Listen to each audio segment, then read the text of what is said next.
کریم اما بعد فاعوذ باللہ من الشیطان الرجیم بسم اللہ الرحمن الرحیم وَقَضَىٰ رَبُّكَ أَلَّا تَعْبُدُوا إِلَّا إِيَّاهُ وَبِالْوَالِدَيْنِ إِحْسَانًا۔ اللہ تعالیٰ کا لاکھ لاکھ شکر ہے کہ اللہ تعالیٰ نے اپنے پاک گھر میں آنے کی توفیق نصیب فرمائی۔ ہم سب نوجوانوں کی زندگی بہت اہم ہے۔ آج ہماری زندگی برف کی سلی کی طرح سے پگھل رہی ہے۔ یوں تو سماج کے اندر بہت ساری برائیاں چل رہی ہیں، اگر ایک ایک برائی پہ انسان بولے تو بہت سارا ٹائم بھی چاہیے، اور ہر برائی ہم سب کے سامنے ہے۔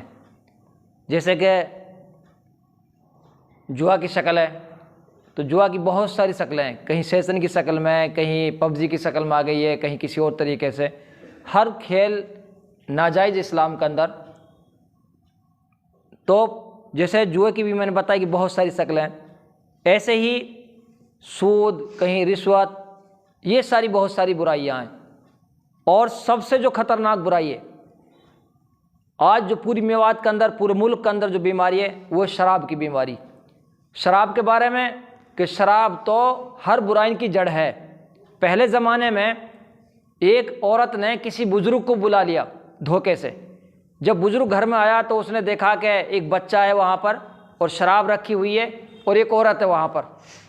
تو اس عورت نے کہا کہ یا تو تم مجھ سے زنا کر، یا اس بچے کو قتل کر، یا پھر شراب پی۔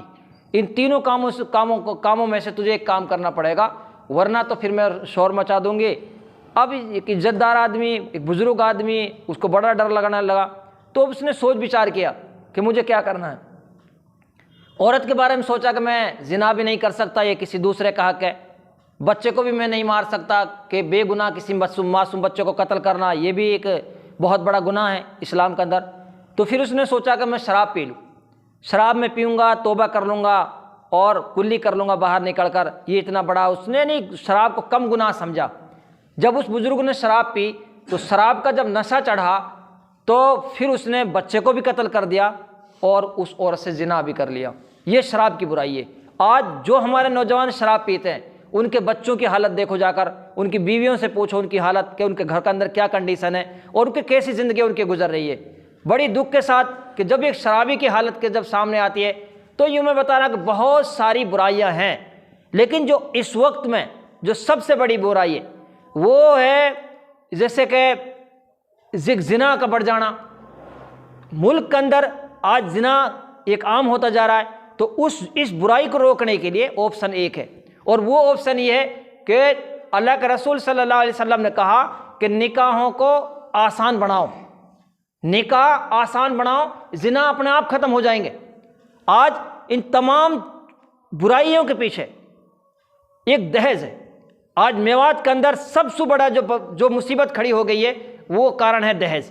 ہم سب کے 5-5 6-6 بچے ہوتے ہیں، ایک بچے کی شادی میں 5 لاکھ 4 لاکھ روپے کم سے کم لگتے ہیں، پھر وہ اس سے فارغ نہیں ہوتے تو دوسرا بچہ تیار ہو جاتا ہے۔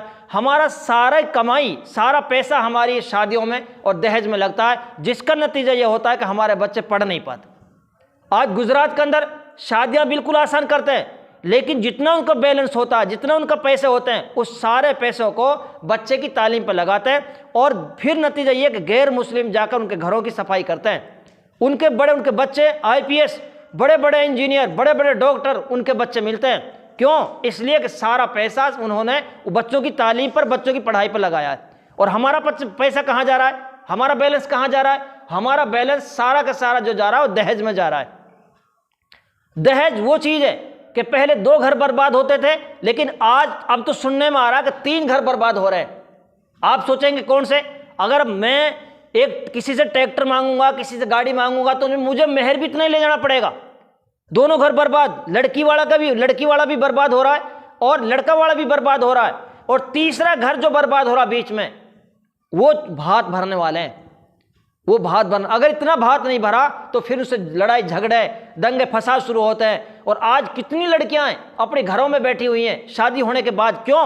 کارن اس کا دہیج ہی ہے، اس کا گہنا اس نے رکھ لیا، اس کا گہنا اس نے رکھ لیا، اور پھر نتیجہ یہ ہوا کہ وہ لڑکی دہیج کے اس کے گہنے کے چکر میں وہ اپنے ماں باپ کے پاس ہی پڑی ہوئی ہے۔ اور کارن کیا ہے؟ دہیج۔ ہر برائی، ہر پیچھے رنجش کے پیچھے، ہر جھگڑوں کے پیچھے کہیں نہ کہیں جو وجہ نکلے گی وہ دہیج ہی۔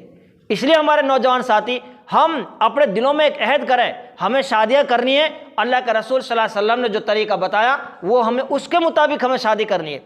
اب مہر یہ کہیں ہنس لیے گلی بند لاکھ سوا لاکھ روپے کا مہر ہوتا ہے، یہ تو ضروری ہے۔ اگر ہم شریعت پہ چلیں، اللہ کے رسول صلی اللہ علیہ وسلم نے جو تعلیم دی ہے وہ تعلیم ہے کہ آپ مہر 1900 یا 2000 روپے کے لگ بھگ مہر بنتا ہے۔